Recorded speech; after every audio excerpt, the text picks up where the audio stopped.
Elizabeth, thanks for coming on our show. Thank you for having me, Thomas. I'm delighted to be part of the show. You happen to be one of the unique women pioneers in the space world. What is it that kind of drove you to want to venture off into uncharted territory in space? Well, that's a great question. I've always, to be honest, been very interested in space since I was 5, actually, back in India. My parents were both scientists, introduced me. There were very few resources back in the 70s in India, but they were able to, give me enough information and access and books that really sparked my interest. So I've always been an observer of space, not so much a participant, but, always learning. And I think over the past decade, we've, really seen that, because my work really is at the intersection of emerging technologies and the implications on work and people. So, with all of that, I think we've really observed that that's all being exacerbated and magnified by the canvas where all of that's playing out. So, emerging technologies, there's, all these geopolitical shifts that are happening in how we work and operate. And then all of that playing out in a very different canvas of space, piqued my interest. I did do some work, in the space. Some of that I don't share as much, but I also on the Council of Advisors with the SETI Institute, which has some amazing scientific data-based work in the space arena, astrobiology and astrophysics. But I think equally, probably importantly, what I've been observing and writing and talking about is how the economy of space is going to be transformational, right? And everything that we're seeing, especially, I talk about how every company will need to be a space company, and we will all be space consumers. So given some of those trends, I've just tried to observe and learn and communicate what I'm studying and seeing. Yeah. You've not taken any flights into space yet?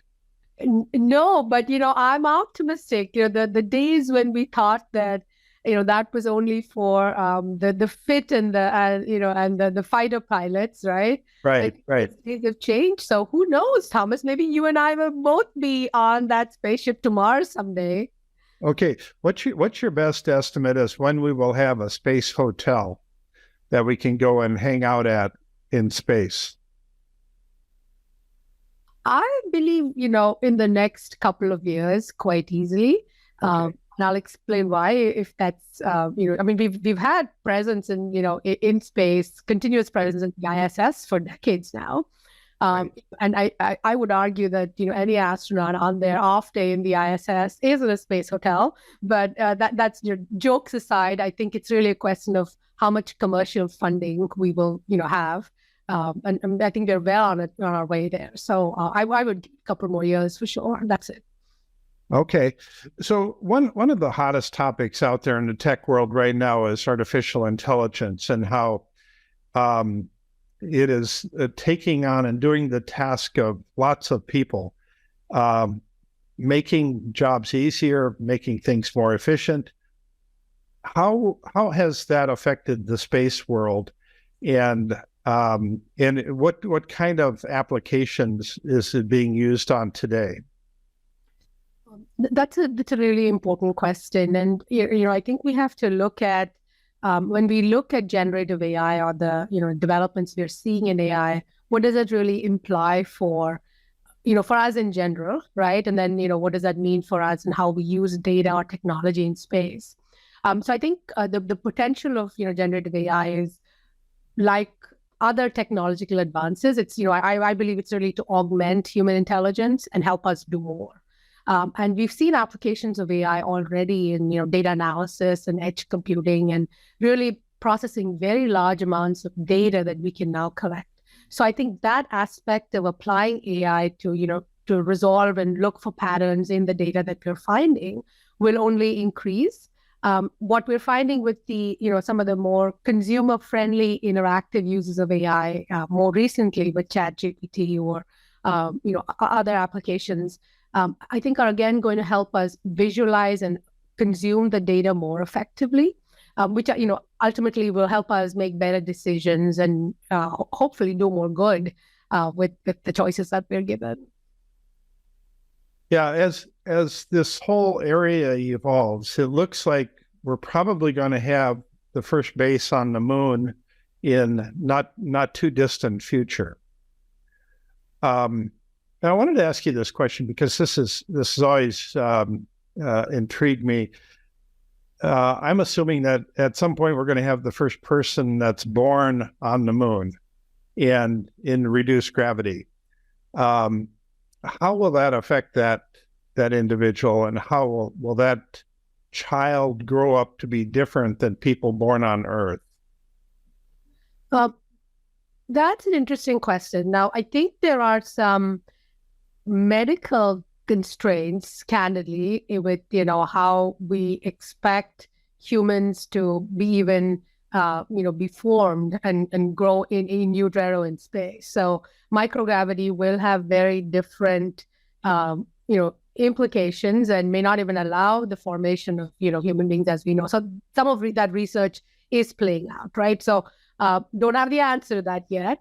But assuming that we get to a point where we're able to understand, the implications of microgravity on, human development, and we do see, human beings born in microgravity or other, environments like Mars, I think, it's going to be, in some ways, no different than, what I think the early explorers of the 15th century experienced. Right? They're going to be making a life in different places. They're going to have to deal with different, geopolitical issues and challenges. They're going to have to, find resources and use the resources of their particular geography to, make life thrive. So I think we're kind of harkening back to those days of the early explorers. And, it's going to be interesting to see, one, what are the kinds of individuals who, choose to make those journeys.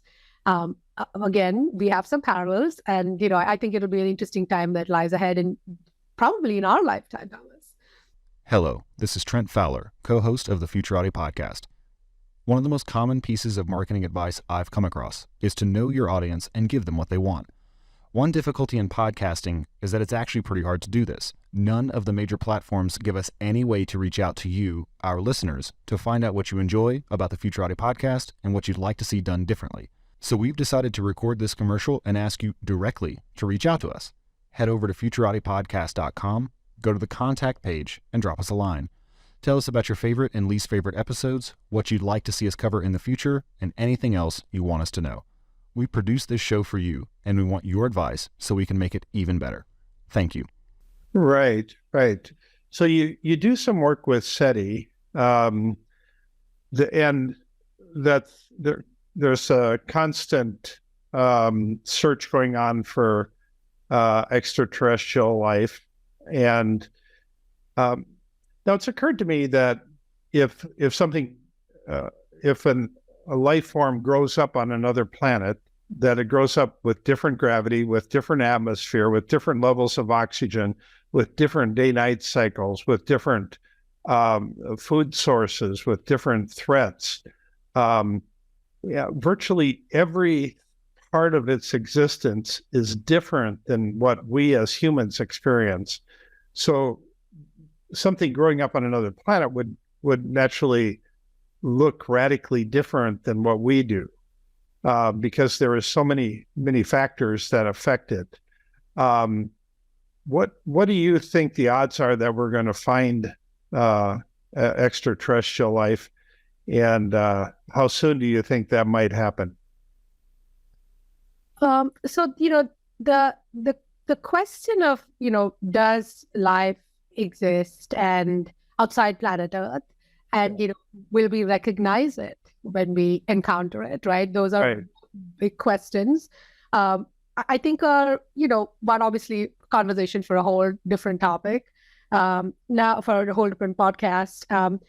I think the truth is that the probability of us encountering life is there's a mathematical probability, right? So there's the Drake equation, which Frank Drake talked about, right? With the SETI Institute, right? And he has a very robust formula which looks at potentially the number of civilizations, the number of planets, the number of planets where life might occur, etc. So I think there's the mathematical probability that probably has become more likely, given that we understand much more about our universe now with the James Webb, etc. We do understand there are many more galaxies, many more planets. So that that equation has meaning, and it's not just in the realm of conjecture. I think in terms of how we encounter life or technosignatures that we might encounter, again, the data does not exist to conclusively say that, hey, this is what it is or what we're encountering. But I think, as every good scientist knows, we have to always begin the journey with humility and acknowledgement that we don't know everything. Right. We have to continue to explore and keep an open mind to what we might encounter. And I think that's really the whole conversation, right? Are we humble enough? Are we smart enough to know that we don't know most things and we're still encountering things? And so I hope that that kind of is the presiding principle of our journey. Yeah. So a lot of your work involves coaching companies on how to prepare for the future space industries that are coming down the pike. Can you give some examples of how you work with companies and help them get prepared for it? Sure. And I'll begin with this fundamental principle that I write about in my book, Singularity. Every company will be a space company, and every individual will be a space consumer. The truth is that we're already there, right? If you and I use a satellite phone, which I know we do, and so do most people around the world, we're consuming data that's streamed down from space to a satellite. So there is that. So we're all space consumers already, watching TV or listening to the radio or, navigating. The second part of it is, every company will need to be a space company, will be a space company. As far back as 1984, Walmart had satellites to manage their data sets, just from an inventory management perspective, right? So we have precedent and history of companies adopting technology. Now, where that technology, is that on the ground in a data center somewhere offshore? Is it, in a data center somewhere onshore? Or is it, up in space, right? So I think the geography of some of those things have shifted. But the ability or the need of companies and organizations to use data and use space technology, I think, is only going to accelerate with some of the changes we talked about. That said, when we try to help companies understand, right, how do you become a space company? Why do I need to become a space company? There's two aspects of it. The first is, really the education part of saying, okay, how does what's happening in low Earth orbit or in the commercial space sector impact or help me? How does the technology that we're starting to see, in space have the potential to help make my business better? So that those are the two, questions first, and I'll talk about that in a second. And then the third part of it is, how do I organize and operate as a company that actually can access the technology, infuse that into the normal work of the company, and make it better? So those are, I think, the three questions we really help with. So the first question, the part of it is, how do we understand how the space industry or, space technology has potential for organizations? So we really help companies understand the implications based on that industry. And every single industry has application or has utility for, in space. If you think of pharma, for example, right? Pharmaceutical companies need to consider the use of microgravity in their research for drug development or for biologicals, right? So again, people wouldn't have thought that pharma would need space, but it does.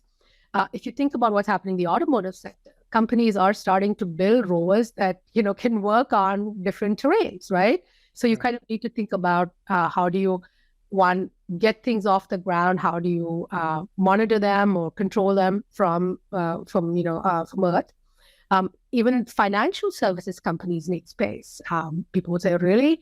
Yes, if you have to insure a satellite, you need somebody who understands how a satellite works and what are the risk factors of launch, right? So an insurance company cannot not understand what's happening in space. So part of that is educating and helping companies kind of see the potentials, right? So that's how we kind of help get to that first answer. The second, sorry, let me pause for a second before I jump to 2 and 3, because well, this is very good because you're bringing up areas that people don't normally think about, and how that gets tied into space. I think that's really important. And I think we're all going to be connected in lots more ways than others.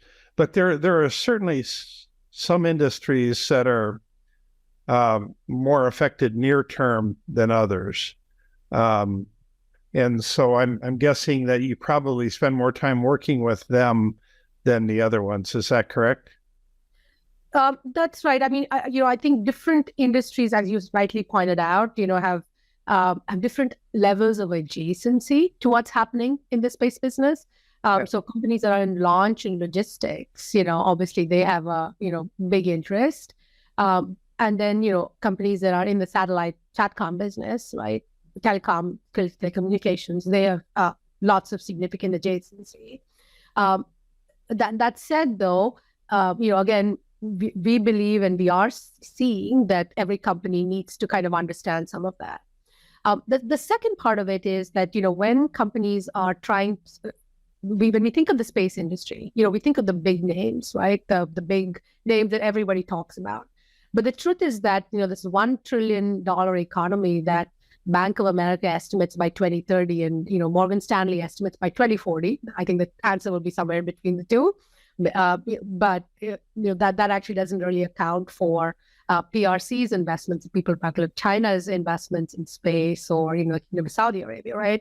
So both of those financial services, the analysts there are looking at the visible data, not the data that they can't tap into. So anyway, so the point there is, when we think about where that growth, how that economy is going to grow, obviously a big chunk of it is going to come from government agencies, space agencies, and from the big players, the brand ones that we all know. But the real growth is going to come from these hundreds of smaller companies that are looking at, democratizing space, democratizing CubeSats, getting launch off the ground, not just in North America or Europe, but also in Africa and Asia. So the growth of the global space economy is going to come from, 1,000 flowers, small companies starting up. And a big part of what we work with corporations also to kind of think about is, how do you harness that innovation at the grassroots level? And how do you, how do we help those companies also flourish and operate as they're starting up? One of the, the data stats I always sometimes, I think about and I laugh a little bit is, when you think about the Hollywood movie Gravity, George Clooney and Sandra Bullock, that cost about $90 million to make. It only took about $63 million for India's Mars program, Mangala. Oh. So when you think about the scale of arbitrage and cost arbitrage, it's transforming the space industry globally. Oh yeah, that's quite a big difference there.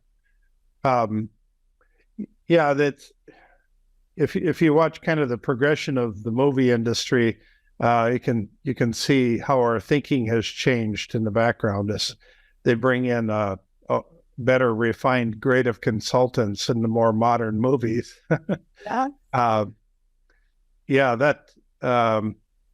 So we always have to be concerned about what we're taking into space and what we're bringing back from space. And I always think about there's a lot of effort right now going into building space-based power stations where we capture all the sunlight, convert it into some other form of energy and beam it down to Earth. Right. And what does that do to the atmosphere, piercing holes in it with this new form of energy? And is there a potential for getting our aim off and then destroying a town nearby or city? And so I'm assuming there's lots of dangers that are potential dangers surrounding this type of first generation technology. Is that correct? I think the implications of the application of space technology, in power generation, or in satellite launch, right? The sustainability and the impact on the environment and on communities around them is something that needs to be studied very carefully. We've started, which a couple of years ago now, and I write about this in my first book, Blockchain Reaction, how, NASA and Fermilabs, they are looking at using quantum computing to transmit data, right? So we're seeing some very rapid progression in technological advances, which are being studied in labs. And I think it's when they come out into the light of day that we have to be more observant and more careful in, how that impacts the environment. So I'm expecting to see more conversation around that. Because, right now, I think what's happening in the space economy, it's these, folks like us who are passionate about it, who've been tracking and thinking about this for years, right? We're all in this room talking to each other and we're all excited about how great it is. And it is great. I think the next step, and this is part of why, I write and talk about this so much, is, we have to share this message and this information with, people for whom it's at the periphery of their vision. And I think as people start understanding some of those things, we are going to see more dialogue and questions like you're asking about the implications of some of these things. So I think it's going to be an interesting conversation that has to balance, commercial interests, of course, because it's fueled by a lot of commercial interest, but also, broader societal interests and the role of governments in striking that balance. Because, it is a bit unregulated right there at this point. Are you enjoying this episode of the Futurati Podcast? If so, please like it, give the show a 5-star rating on Apple Podcast, Spotify, or wherever you get your podcasts, and share it with your friends. By far, the best way to help us grow is to spread the word on social media, which will expose our content to more people and help us continue to bring you interviews with world-leading experts in AI, quantum computing, cryptocurrencies, and so much more. Thank you in advance. Yeah.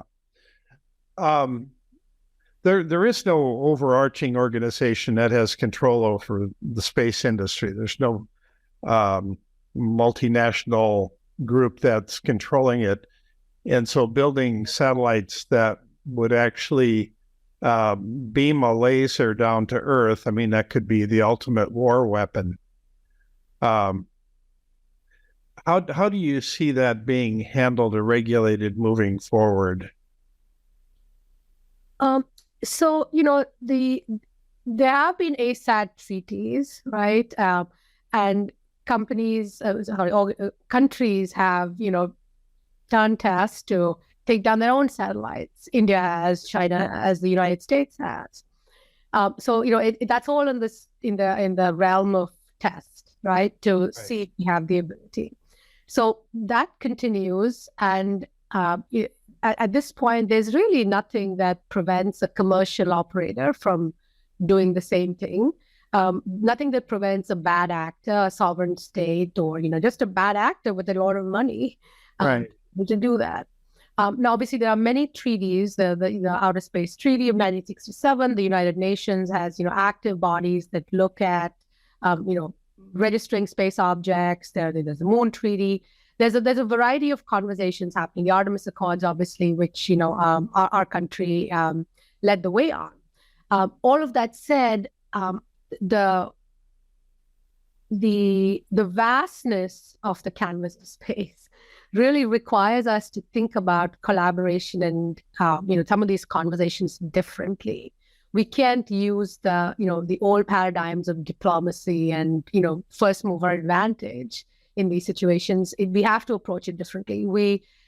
I think this is where I do believe we have to look at space as global commons. And I write about this and talk about interstellar Magna Carta, particularly because the ways we've come to agreements in the past over boundaries or even polluting, natural environments is not necessarily the way that's going to be most effective going forward. But there is hope. The Antarctic Treaty, is a good example of where we've actually worked together as a global community to, kind of come to some agreements and preserve the Antarctic as a pristine, research-based, environment. Now, is this possible for space? I believe I'm an inherent believer and optimist, and in the goodness of human nature. But we need more dialogue at that strategic level, which is beyond the commercial interests of one company or the sovereign interests of one state, in order to really move forward in a more effective fashion.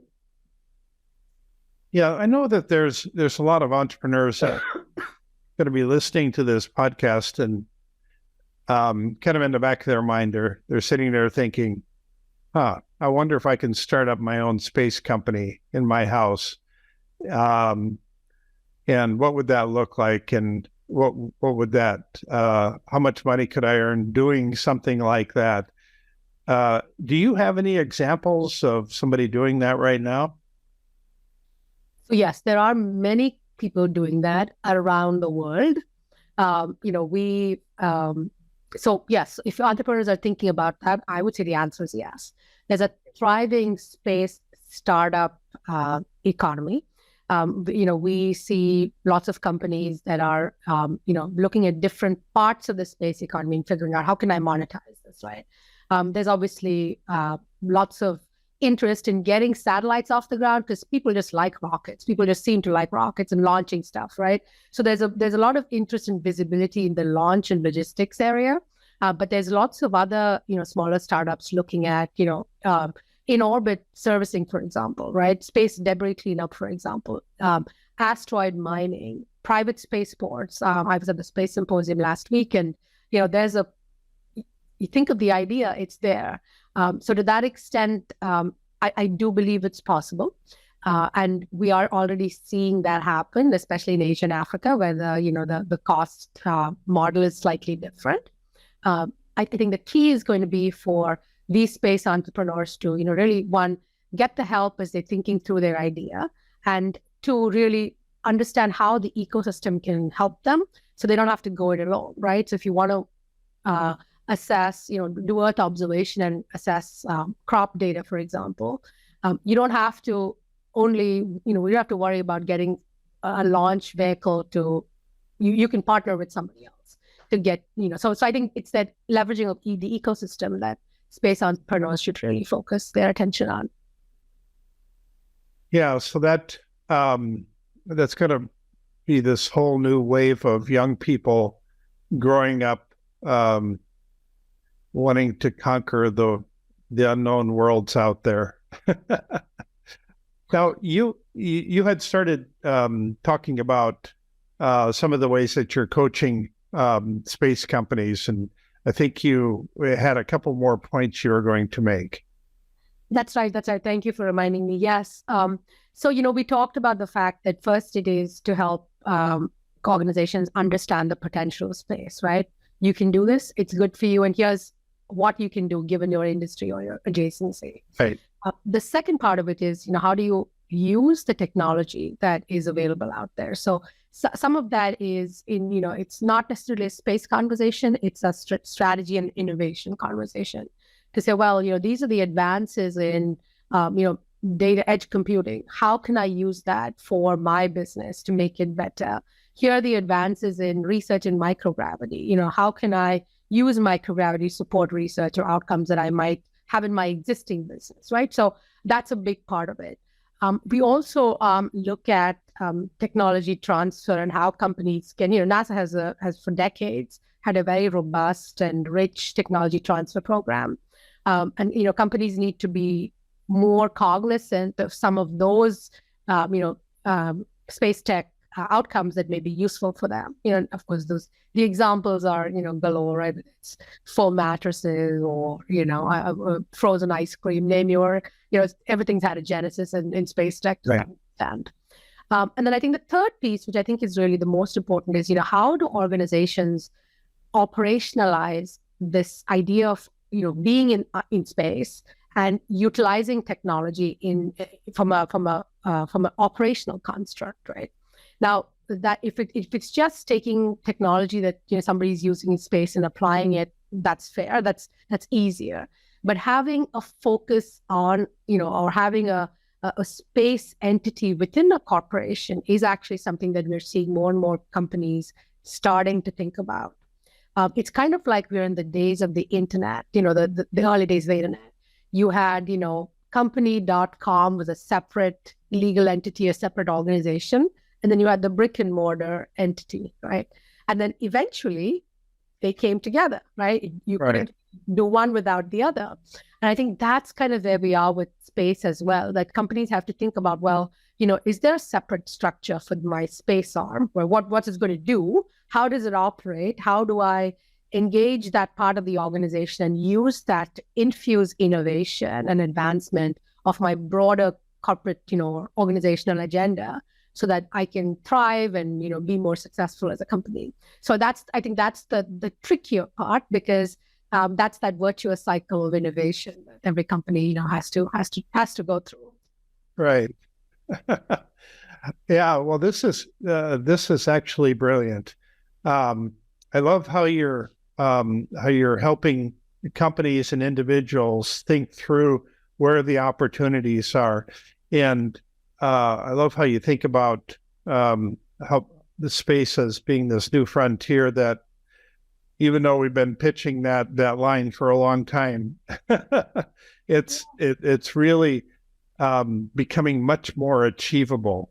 I mean, all the stuff that Elon Musk has done, shooting up rockets almost every day, it seems that has changed our thinking about what we can accomplish and what we can't.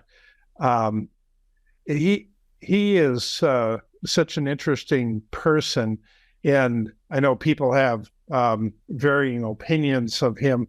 How do you think about him as one of the leading thinkers in space?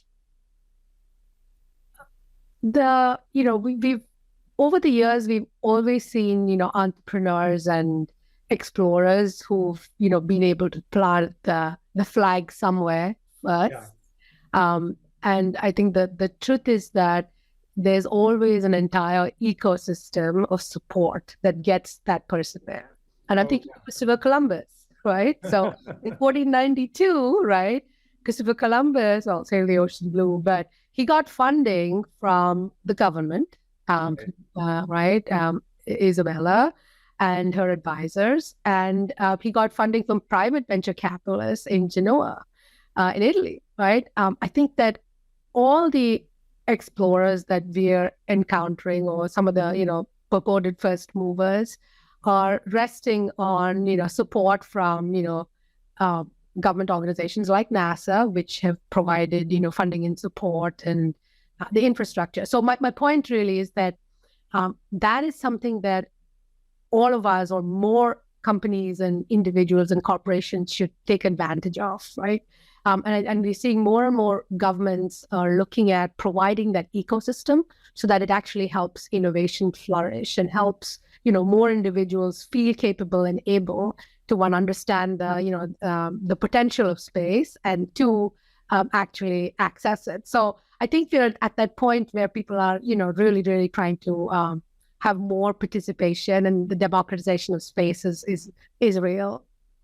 Do you need a dynamic and knowledgeable speaker for an event? Thomas Fry and me, Trent Fowler, are both seasoned keynote speakers, able to converse on a wide array of topics to audiences of all sizes and skill levels. Go to the contact page at futuratipodcast.com to book Thomas or myself today, and let us apply our years of experience in public speaking to make your event a smashing success. Well, very good. What are some final thoughts that you have on how the space industry is going to affect us moving forward? I think maybe I would leave us with three thoughts, and thank you for the opportunity.